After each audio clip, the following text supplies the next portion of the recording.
Hello my dear friends, you are most welcome in our YouTube channel Math Guru 99. In this video, we will read and understand of this lesson an epitaph. आज के इस video में हम लोग पढ़ने वाले हैं epitaph के चैप्टर का जो समरी है वो पढ़ने वाला है 100 मार्क्स इंग्लिश का क्लास 12 का, जो बहुत ही ज़्यादा इंटरेस्टिंग चैप्टर है और बहुत ही ज़्यादा इंपॉर्टेंट चैप्टर है। इससे कई बार क्वेश्चन पूछे जाते हैं इससे रिलेटेड, जो बहुत ही ज़्यादा फायदेमंद होता है स्टूडेंट्स के लिए, और इस बार के जो क्वेश्चन आएंगे उसके लिए तो बहुत ही ज़्यादा ज़रूरी है। चलिए हम इस वीडियो को स्टार्ट करते हैं और आप समझने की कोशिश करें, बहुत ही गजब का है। और अच्छा लगे तो ज़रूर इसे अधिक से अधिक शेयर करें, लाइक करें और कमेंट करें, अपने मित्रों को भी देखने के लिए प्रेरित करें, मोटिवेट करिए, अच्छा होगा और बेस्ट फॉर योर फ्रेंड्स भी होगा। ठीक है, तो चलिए देखते हैं, इस वीडियो को स्टार्ट करते हैं। Let's start this video.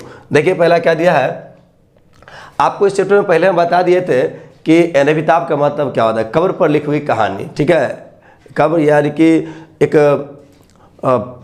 कब्र जो होता है, कब्र के ऊपर जो पत्थर होता है दिया गया होता है, उस पर लिखी हुई कहानी होता है। ठीक है, तो समाधि लेख कहिए, समाधि लेख कहिए, उस पर समाधि पर लिखी हुई होती है बातें। तो इसके बारे में मैंने चैप्टर में पढ़ा दिया और चैप्टर में देख लीजिए, बहुत ही गजब का है। देखिए क्या दिया है, एन एपिटाफ। ठीक है, एपिटाफ का मतलब समझा दिए थे, एपिटाफ का मतलब आपको समझा दिए थे ना हम कि समाधि के ऊपर लिखी हुई कहानी। ठीक है, तो ये चैप्टर का नाम है an epitaph is a melancholic poem. An epitaph is a melancholic poem.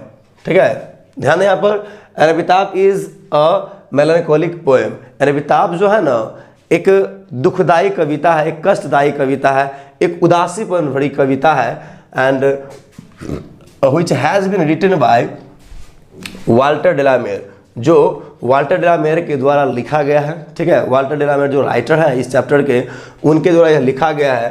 And कह रहा है कि he was an English poet, वह अंग्रेजी के कवि थे। ठीक है, वह अंग्रेजी के कवि थे, इंग्लिश के वो कवि थे। एंड और ही वॉज फेमस, और वह प्रसिद्ध थे किसके लिए, he was famous for his writings, वो अपने लेखों के लिए बहुत ज़्यादा प्रसिद्ध थे। वो अपनी जो लेखनी में जो लिखते थे उस लेखनी के लिए बहुत ज़्यादा ही प्रसिद्ध थे। For his writings, for children, और बच्चों के लिए भी बहुत ज़्यादा ही प्रसिद्ध थे। अपने लेखों के द्वारा भी प्रसिद्ध थे और बच्चों के लिए भी बहुत ज़्यादा प्रसिद्ध थे। और कहते हैं यहाँ पर इन दिस पोएम, इस कविता में, ठीक है, इन दिस पोएम, इस कविता में he has talked about the passing nature of human, यानी कि उसने मानव की, ठीक है, उसने मानव की मरणशीलता के बारे में बात की है। यानी कि पासिंग नेचर का मतलब होता है, वर्ड्स में लिख लीजिएगा, पासिंग नेचर का मतलब होता है मरणशीलता, है ना, ऑफ ह्यूमन माने मनुष्य का, यानी कि मनुष्य के मरणशीलता के बारे में बात की है। यानी कि in this video, in this poem, इस कविता में ही हैज़ टॉक्ड, उसने बात की है अबाउट द पासिंग नेचर, यानी कि passing nature of a human, मानव की मरणशीलता के बारे में बात की है। ये फर्स्ट लाइन हुआ। इस जो समरी होता है ना, अक्सर 4 पॉइंट में लिखेगा तो बहुत ही गजब का होता है। इसको नंबर राइटर तुरंत जो चेक करते हैं कॉपी ना, वो जल्दी ही आपको नंबर दे देते हैं, तो वेस्ट होता है। ठीक है, अब दूसरा पॉइंट में क्या लिखा है देख लीजिए, तो यहाँ तक आपको कोई दिक्कत नहीं। जो मानव की मरणशीलता के बारे में बात करता है कवि यहाँ पर वाल्टर डेलामेर। क्लियर। अब देखिए सेकेंड पॉइंट में, the poet is sitting near an epitaph, जो कवि हैं वो एपिटाफ के नज़दीक में बैठे हुए हैं। ठीक है, उस एपिटाफ के नज़दीक में बैठे हुए हैं। ठीक है, the poet is sitting near an epitaph, near mean क्या होता है, नज़दीक, ठीक है, करीब, उस एपिटाफ के करीब बैठे हुए हैं कवि। और कहते दैट कि epitaph is of a lady, और जो एपिटाफ है वो उस महिला की है। किस महिला की है, आपको कहानी बताए थे, वो पश्चिमी देश की सबसे सुंदर महिला, सबसे खूबसूरत महिला की वह एपिटाफ है। क्लियर। तो यही कह रहा है कि दैट की epitaph is of a lady, एक उस महिला की है, who belongs to the west country, जो पश्चिमी देश की है। ठीक है, जो कहाँ की है, पश्चिमी देश की है, who belongs to the west country. Clear, यानी कि वो पश्चिमी देश की रहने वाली थी। ठीक है ना, पश्चिमी देश की रहने वाली थी।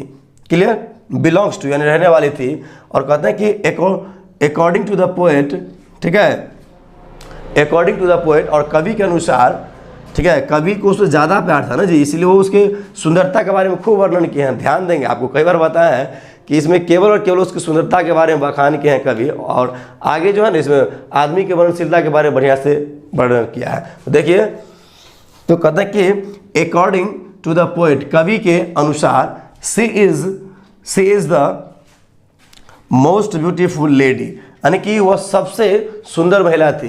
कवि की नज़रों के अनुसार, कवि के अनुसार वह जो महिला थी सबसे सुंदर महिला थी ऑफ द बेस्ट कंट्री, ठीक है, यानी कि पश्चिमी देश की वह सबसे खूबसूरत महिला थी। उनसे शायद ज़्यादा ही कोई खूबसूरत महिला होगी उस पश्चिमी देश में।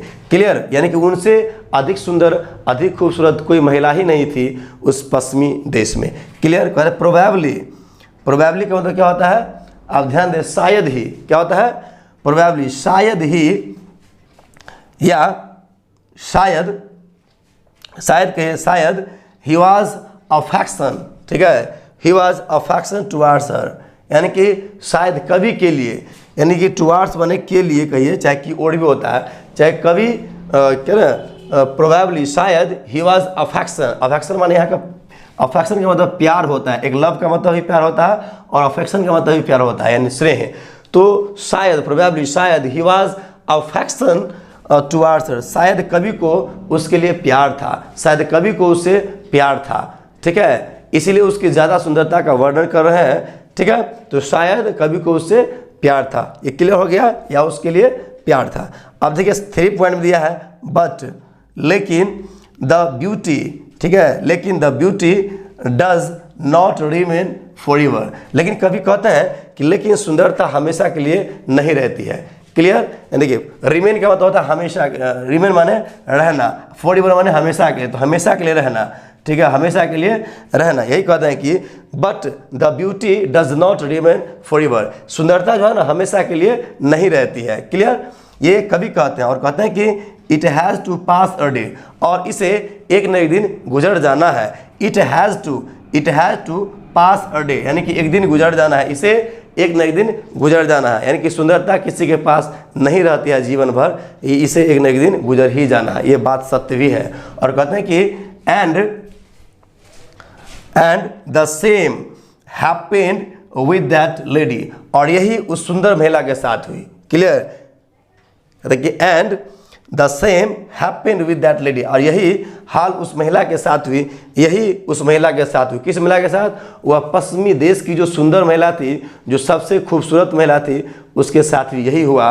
उसकी सुंदरता चली गई, उसकी सुंदरता भी चला गया और वह मर भी गई, ठीक है। और आज वह एपिताफ के नीचे दबी हुई है और लेटी हुई है, कहानी में पढ़ा दिए हैं, ध्यान देंगे।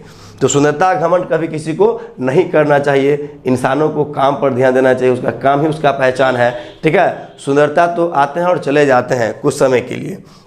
क्लियर, तो यही कहता है यहाँ पर, it has to pass a day, इसे एक न एक दिन चले ही जाना है। And the same happened with that lady, और यही उस महिला के साथ हुआ, ठीक है, जो महिला कहाँ की थी, बेस्ट कंट्री की, यानी कि पश्चिम देश की थी।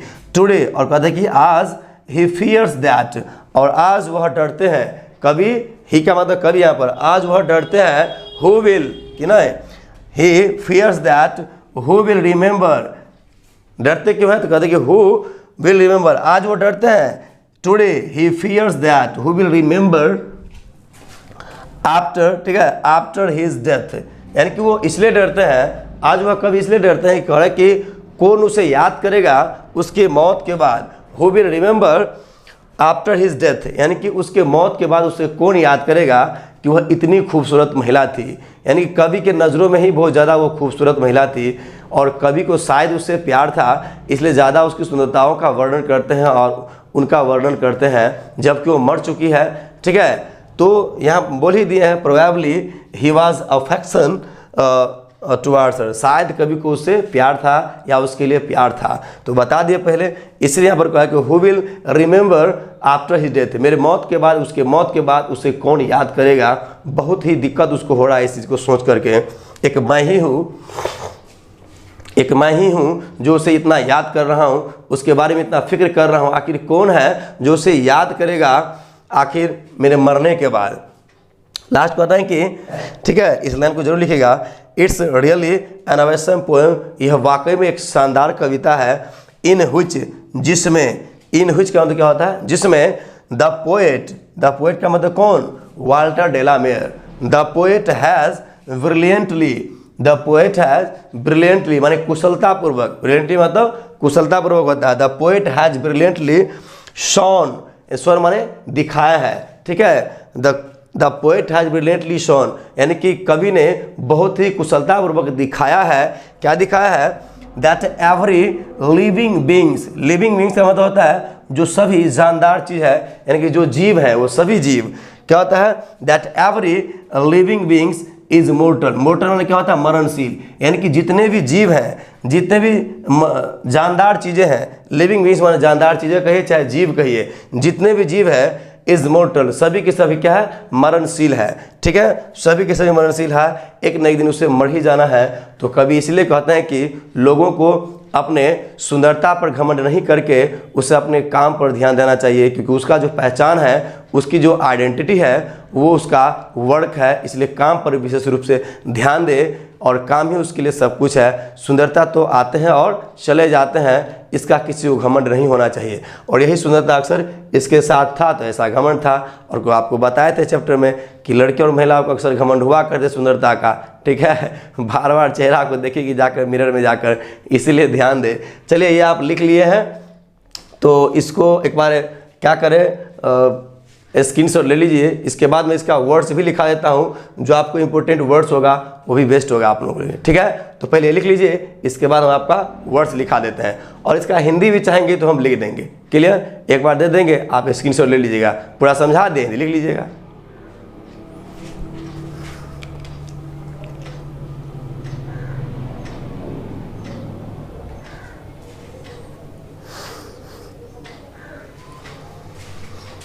तो चलिए इसका आप स्क्रीनशॉट भी ले लिए। तो चलिए अब मैं इसका वर्ड्स लिख देता हूँ, ध्यान दें, मेरे वीडियो में शुरू से अंत तक बने रहेंगे, आप लोगों के लिए बेस्ट होगा।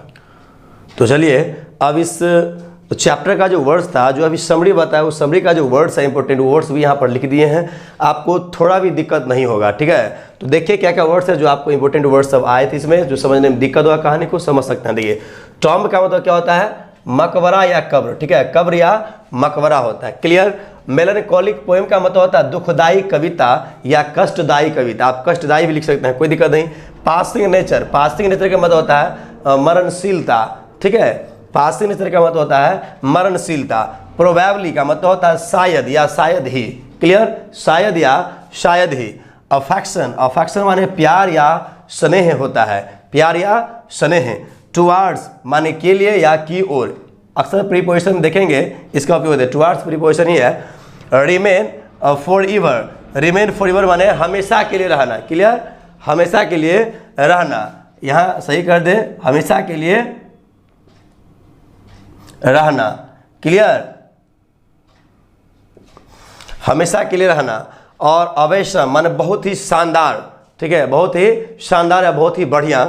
लिविंग बीइंग, ये तो हो गया अवश्य, और लिविंग बीइंग माने जीव या जानदार चीज़ें, ठीक है, जीव या जानदार चीज़ें।